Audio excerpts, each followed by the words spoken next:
Tayo sa verse 2. Mga taong nagtatangkang kumitil sa aking buhay, bayaan mong mga litot mag-ani ng kabiguan. Ayon namang natutuwa sa taglay kong kahirapan, hayaan mong mapahiya at magapi ng kalaban. So dito sa sitwasyon po kasi ni Aring David, aktual na labanan po ito, no? So ibig sabihin sa panahon niya kasi. So grabe ang labanan, no? So siya isa sa mga matagumpay na mga general ng hukbo ng Israel. So kaya naano niya rito, no? So dito ano ang request niya? Mga taong nagtatangkang kumitil sa aking buhay, hayaan mong mga litot mag-ani ng kabiguan. So, unang-una ang request niya ay ang gustong kumitil sa kanyang buhay ay malito tapos mag-ani ng kabiguan.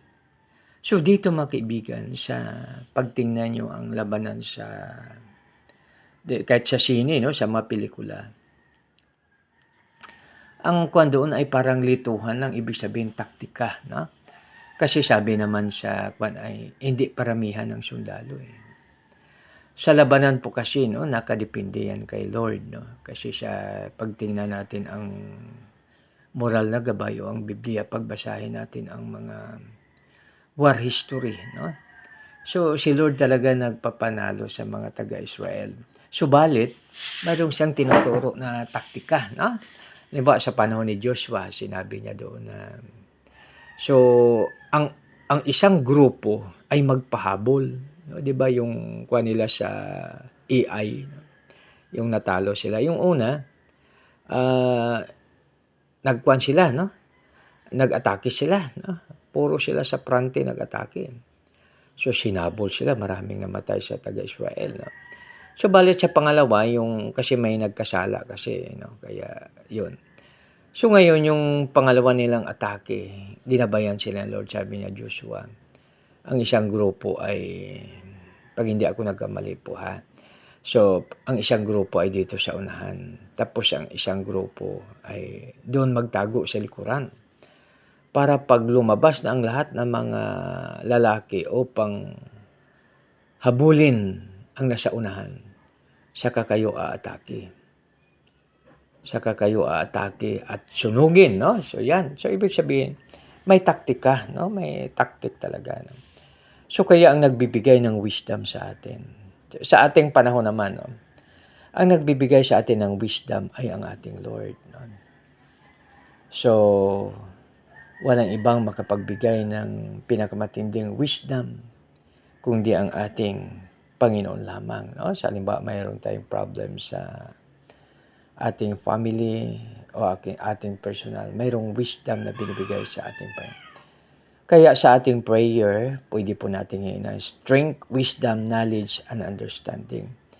Hingi po tayo kay Lord ng strength, wisdom, knowledge, and understanding. Upang ito mga kapatid ay makatulong po sa atin. So, napakaganda, no? Na tayo ay maalaala natin na tayo ay mag-pray, maalaala natin na si Lord lang makapagbigay sa atin ng strength, siya lang makapagbigay sa atin ng wisdom, siya lang makapagbigay sa atin ng knowledge at understanding. So, ibig sabihin na siyempre mag-aral tayo, no? Kasi sabi naman sa moral na gabay, no? Kahit magastos tayo na magastos, basta makuha natin ang karunungan. Ang kaalaman, no? Ibig sabihin yung knowledge, kasi yung wisdom si Lord ang magbigay. So, ibig sabihin na inaano natin yan, no? Halimbawa, strength, no? Sa umaga pa lang, hingi na tayo kay Lord ng strength. So, ito ang isa sa mga sampon na napakaganda, no? So, dito sa Psalms 19:14, let the words of my mouth and the meditation of my heart be acceptable to you, my strength and my redeemer. Hayaan mo, O Lord, na ang lahat na aking sasabihin at ang pagbulay-bulay ng aking puso ay katanggap-tanggap sa iyo, Panginoon, aking Panginoon at tagapagligtas. No?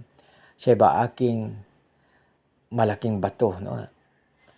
Ang aking lakas at ang aking kaligtasan. No? So, ibig sabihin sa umaga pa lang, nagpapasalamat na tayo kay Lord na siya ang nagbibigay sa atin ng lakas, nabigyan niya tayo ng lakas upang magampanan natin ang ating mga dapat gawin sa araw na itinakda niya. No?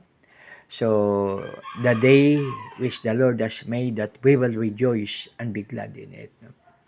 Na tayo ay magsaya, tayo ay maging magalak dahil yan ang araw na ibinigay sa atin ng ating Panginoon. Kaya makibigan, pag sundin natin, walang kalungkutan. No? So, strength. Wisdom naman, wisdom. Yung wisdom, makibigan. Pag tayo ay mayroong wisdom, napakaganda dahil ang mabigat na trabaho ay magiging magaan, ang mahirap na trabaho ay magiging madali, at saka siya yung trabaho na napakahirap maging madali. No? Halimbawa na ang trabaho pag wala tayong wisdom ay maano natin. Tulad yung naranasan ko, mga kaibigan, mayroon kasi akong friend na tumulong sa akin. So yung aking tinatawag na report, tagal kong gawin, no? Pero yung siyang gumawa, ang bilis, no? Kasi alam niya, no? Mayroon siyang knowledge doon sa computer kasi sa IT. Kaya napakadali, no? Kaya sabi ko, napakakuan talaga, no? So, yan po, mga kaibigan, no? So, pag tayo mayroong wisdom, ang mga mahirap ay magiging madali, no? So, yan. So, ngayon, mga kaibigan, mayroong tinatawag, halimbawa tayo ay naglalakbay, no? Sa ating paglalakbay, mayroong tinatawag na, lalong-lalo na dito sa Metro Manila, mayroong mga shortcuts eh. Pag sundin natin ang Waze, mga kaibigan, yung Waze, no? Paikot-ikot, no? Subalit pag alam natin ang tinatawag natin na, pag alam natin yung shortcut, parang madali, no? Kaya, dapat, mayroong tayong prayer guidelines talaga, no? Tulad yung sa Psalms 143 verse 8, no? Let me hear your loving kindness this morning because I trust in you. Let me see the path which I should walk because I lift up my spirit. I lift up my soul to you. So yan, mga kaibigan, no? Sa 143 verse 8, no? So ngayon, ulitin ko yung sa 2. Mga taong nagtatangkang kumitil sa aking buhay, hayaan mong malitot, mag-ani ng kabiguan. So dito, mga kaibigan, dito sa first line, no? So, ang hingi ng ating salmista ay malito ang kalaban at mag-ani ng kabiguan. So, mga kaibigan, alalahanin po natin. Ano man ang ating itinanim, yun din ang ating aanihin. Kaya tayo, mga kaibigan, ay alalahanin natin palagi na paggising natin sa umaga, prayer tayo. So, i-meditate po natin yung Psalms 19:14 at saka Psalms 143 verse 8. No? Kasi napakagandang gabay. Tapos isa pa, no, na isang gabay sa atin na dapat natin i-memorize. Mas maganda po pag i-memorize natin. Love God with all your heart, with your strength, within your heart, and with all your soul. Tapos ang pangalawa naman ay love your neighbor as thyself. So, mga kaibigan, napakaganda pag yan po ang gagawa natin. Ha? So, yan. No? So, mga kaibigan, pag halimbawa na lituhin ng ating Panginoon ang kung sino man nagtatangka o kung sino mang saktan tayo, ay napaka-advantage po sa atin kasi may nakalagay naman na vengeance is mine, sabi ng Lord. No? So, ibig sabihin, pag may nag-away sa atin, so, wag tayong magganti sa kanila kasi sabi ni Lord, vengeance is mine. Kasi pag tayo ang gumanti, maring sobra, maring kulang. Subalit kay Lord, tama ang measurement. Ibig sabihin perfect siya kasi siya naman ay perfect too. So kaya, ang pinakamaganda natin gawin ay forgive and forget. No? So pag ma-forgive and forget tayo sa ating forgive and forget tayo sa ating tinatawag natin na kaaway, so walang problema dahil napakaganda ang resulta, no? So yan, no? So mag-ani ng kabiguan, malito at mag-ani ng kabiguan. So sigurado yon pag si Lord ang siyang gumalaw. Tapos sa pangalawang line, sabi, dito, no? Iyon namang natutuwa sa taglay kong kahirapan, hayaan mong mapahiya at magapi ng kalaban. So yan. So yun naman na kwan siya, no? Na, yung hindi masaya.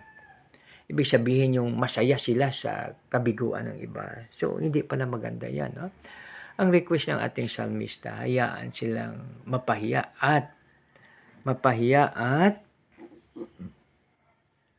magapi ng kalaban, no? So ang request niya, mapahiya, ang kanyang prayer, mapahiya at saka magapi ng kalaban, no?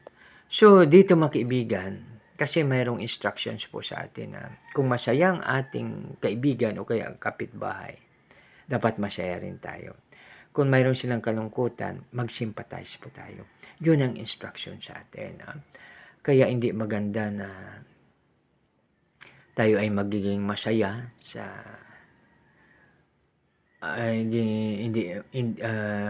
na tayo ay hindi masaya sa kasiyahan ng iba at hindi tayo malungkot sa kalungkutan ng iba, no? Kasi pagbasahin natin ang sa Psalms, mayroong pagkakataon doon, halimbawa si Haring David, no? Yung kanyang kaaway may sakit, nag-ayuno pa siya. So ibig sabihin niya na kasi ang pwede natin gawin sa ating kaaway ay apat, no? O sa Matthew 5:44, ano po ang pwede natin gawin sa ating kaaway, no? Sa panahon ni Lord Jesus Christ, no? Ang sabi niya, love your enemy. Sabi niya, mahalin mo ang kaaway mo. So, ipanalangin mo ang kaaway mo.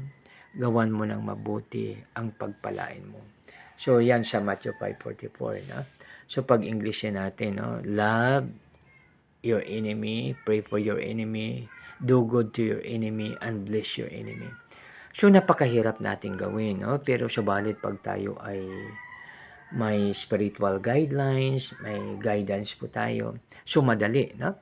So, halimbawa, kasi minsan ang matinding nag-away ay ang mag-asawa, no? So, pag halimbawa ang Mr.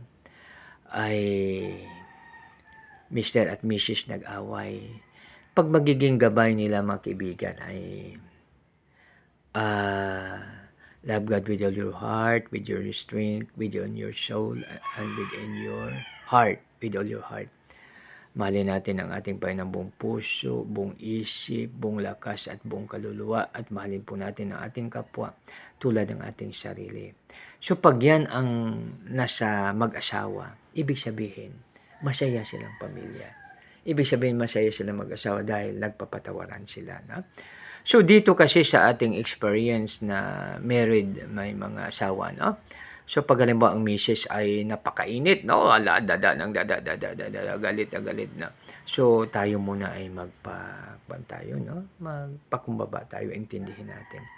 Kasi pag tingnan, no, halimbawa mainit siya ngayon. Pagdating ng ilang halimbawa isang oras, lalamig naman, no? So mayroong isang mag-asawa na aking nagkwento sila, no? Kung ang misis niya daw pag halimbawa galit na galit, dada ng dada, no? So ang ginagawa niya daw ay umaalis. So sa kanyang pag-alis, pagbalik niya, no? Ibig sabihin na yung init ng ulo ng misis ay nagiging malamig na. So kaya naman, no? So ibig sabihin na maayos naman. Kaya makibigan, tandaan po natin na may panahon para sa lahat, no? So mayroong isang makibigan, mayroong isang sekretary, no? May pumasok, sabi niya, sir, baka pwede maya-maya lang, mainit pa ulo ni sir. Ayan. Di ba? So ibig sabihin na may panahon na mainit ang ulo, may panahon naman na lalamig ang ulo. So nature lang naman yan, no? So, di ba ganon? So,